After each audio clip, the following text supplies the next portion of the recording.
Morning guys. So I didn't quite get up at the time I was hoping I would today. So I set quite a few alarms for 6, 6:30, 7, 7:30. I ended up getting up about 9:30. Yeah. Now there is a reason why I didn't want to get up. I didn't get much sleep last night. I stayed up, probably later than what I should, editing the vlog from yesterday. But then I went to bed about midnight and thought I'd get a nice sleep. But my flatmate Chuck Norris came back. He'd been out in town drinking. He'd come back about 12:30 and spent about an hour throwing his guts up in the toilet. Shout out to Chuck for not being able to handle his beer. So just coming into Hull now, and yeah, I should be at the unit in half an hour or so. It's not too bad. We've still got like 6 hours of daylight and then whatever else we need. But Josh has been up there since 7:30 this morning, which is the time that I was hoping to be there. So I'm only going to be like 4 hours late.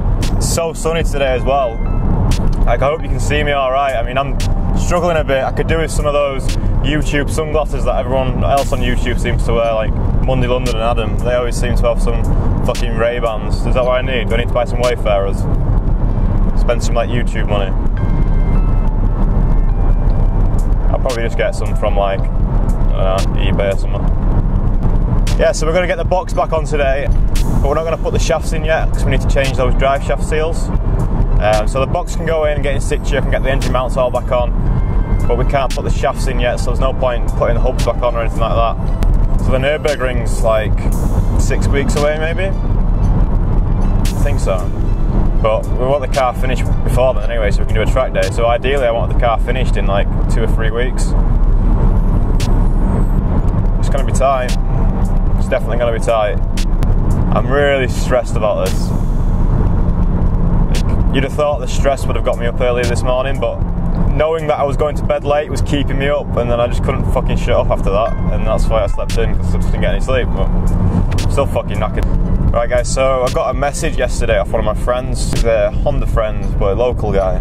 Nice guy. And long story short, he was asking me if I'm selling the black Integra. Came round to have a look at it last night, and yeah, it looks like it's going. Nothing's confirmed yet, I've got no cash in my bank at least, but he seems pretty keen and we agreed a price, so looks like that could be going.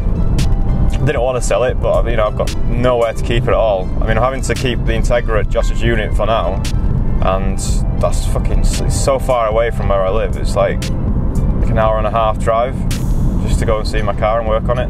3-hour round trip every time I want to go, so I can only go on weekends. You know, it just adds to the stress of wanting to get the car finished on time when the car's so fucking far away as well. Oh, fucking traffic in Hull is shit. Going anywhere on a weekend's just shit, but that's the only days that I can work on my car.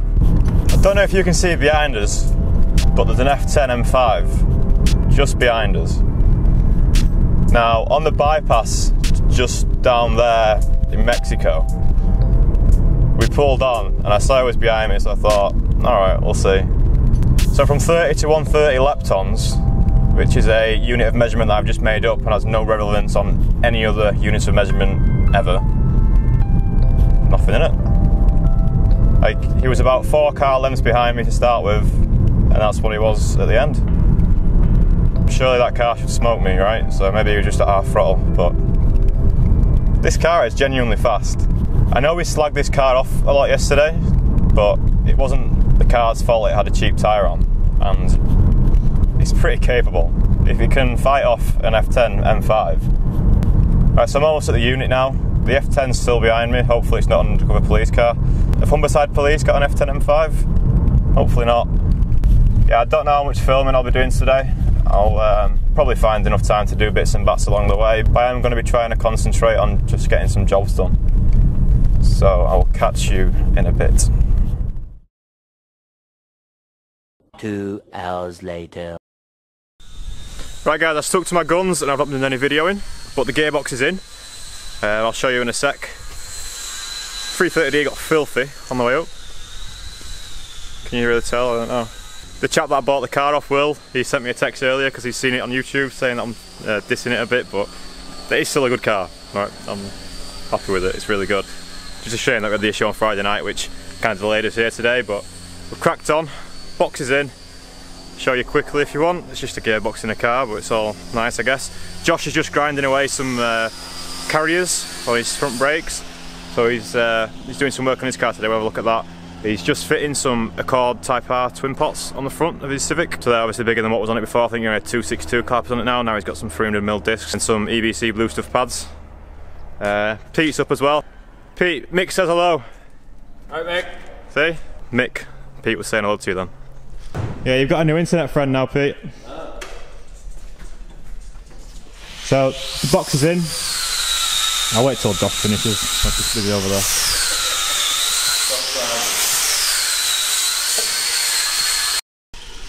So Pete's been working on the CRX today. Now this is for a customer, Pete's. Yeah, so this car's going to be racing in the VTEC Challenge when it's finished. So it's running an FD2 K20 engine. It's going to be pretty cool when it's done, should be pretty fast. This is actually Teguo's old shell as well, if you recognise it. Done? Yeah, I think so. Right, so Josh is having to grind back his carrier because of the offset of the disc. It won't fit unless he does this. Yeah, so you can either space the disc or do that, and it's like bodge A or bodge B, so Josh has gone for bodge B. I was going to say about the CRX earlier, the skin from the bonnet's been cut out this morning, just to make it a bit lighter. I mean, you could get a fiberglass or a carbon one, but yeah, this is free. Huh? Not for weight, it's clearance. On the oh right, sorry, it's not for weight, it's for clearance of the inlet manifold. So right. RRC on it. Okay. So the bonnet wouldn't fit without that cut? No, and I had to delete the purge valve and relocate the brake booster feed because it was it in there. Right, I'll just quickly show you what Josh has been doing today. So these are his new brakes. They're Accord Type R twin piston calipers, 300mm discs and EBC blue stuff pads. This is all in preparation for the ring trip, but gonna put it to test next week at Cadwell maybe, yeah?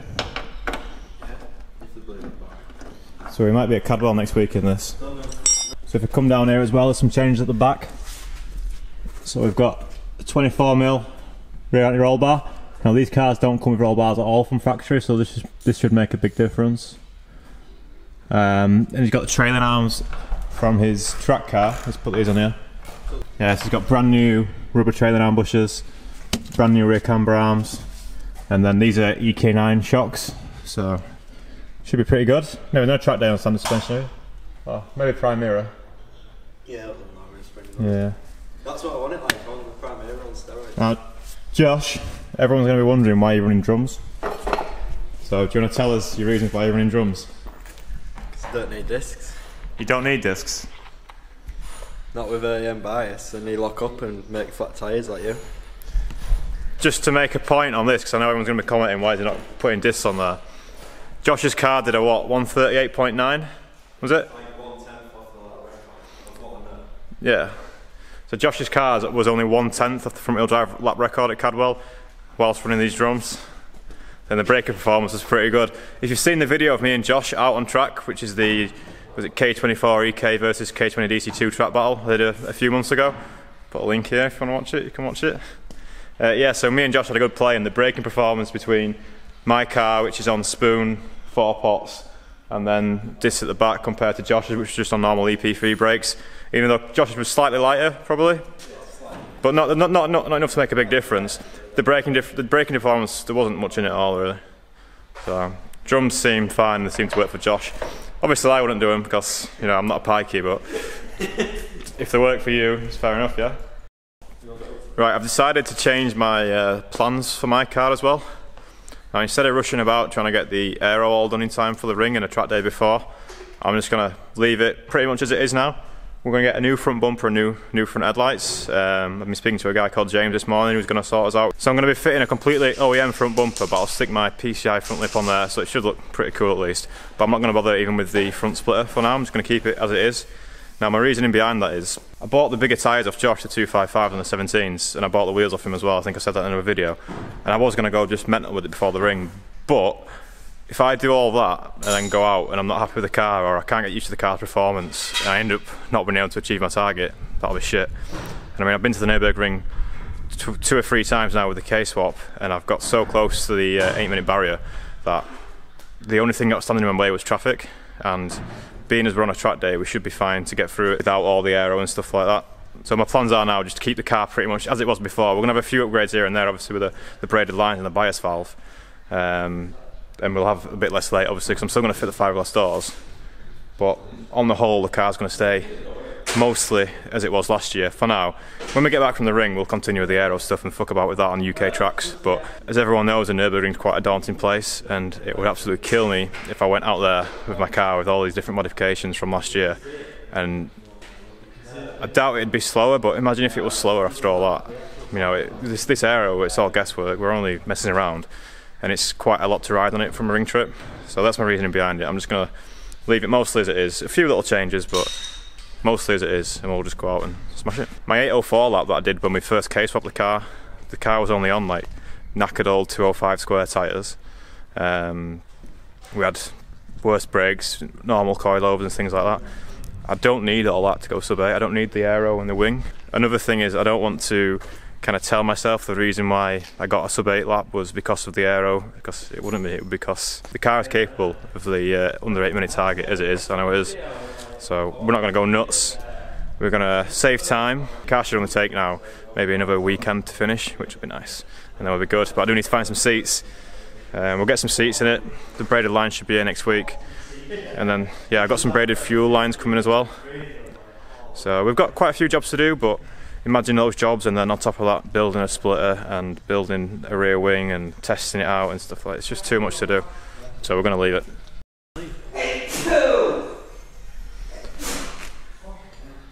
You alright? Are you done? You should have heard him last night. Yeah. Sneezing words. Right, I thought of something to do. Well, Josh gave me a good idea what to do. So I'm going to stick the fiberglass doors on. It's not going to be completely the same as the OEM doors because in the side here, presumably because it's fiberglass, it's not threaded. So we're going to have to use nuts and bolts to put the latch on this side. See down there? So, but it's alright because you can get in through there just about. So shouldn't be too bad. I'm going to crack on with this and I'll let you know how we'll get on. Right, I got the first door almost on. These top two bolts are in fine, but for some reason the bottom's not lining up. If you can see, but just in these holes, so I'm going to take it off and see if I can kind of move the latch up a bit. You see now? I need to move the latch up a bit, about half an inch, just to fit into these holes. Right guys, that's door number 1 done. Pete gave me a bolt as well, so we're now 4 bolts up. Is that Tahiti green, that bolt? Yeah. Nice. They are so light. Now on to the next one.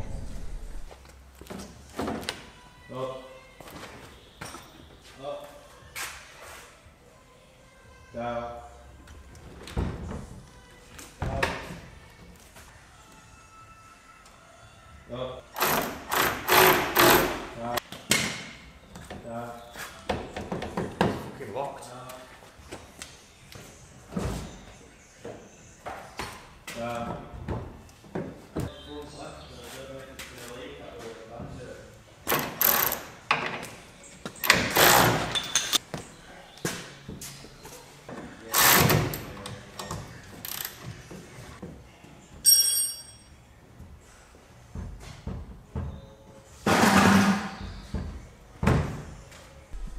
Right guys, that's both doors on now, and I've put the wings on each side as well, and the side skirts are back in there.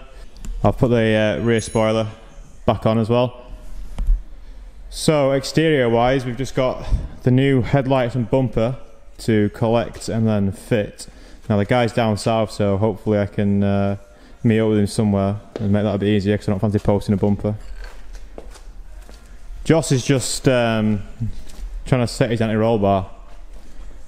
He's read on the internet that it needs to be at a 90-degree angle, did you say? Apparently. When it's under load. Oh, okay. So he's put a jack under each trailer now to try and simulate the car being on the floor.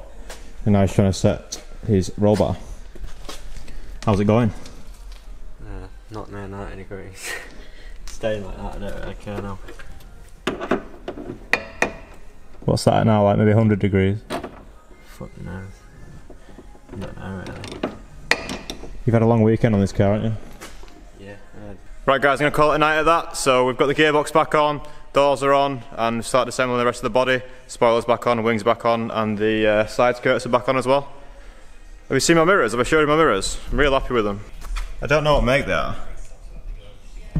But they're like really small, but they like amplify the image somehow. I don't know if that's the right word to use because it's glass, but like it's a small picture there, but when you look into it you can see a big frame, so although they're tiny you can see everything out of them. Pretty cool. We need to do something about this because that will get very annoying on the motorway, I think. So I'll probably just put some sticky foam on the inside of the door. Just around there somewhere.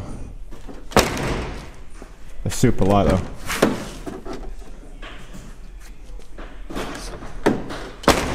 Don't know if anyone's seen the video of the E46 M3 at the Nürburgring with fiberglass doors when he's driving down, just going past the Bilstein Bridge, and one of his doors flies off.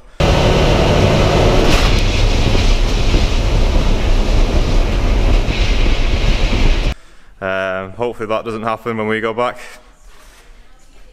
Never had these kind of doors before, but they seem pretty sturdy. But that's causing me some concern. Sure it'll be fine.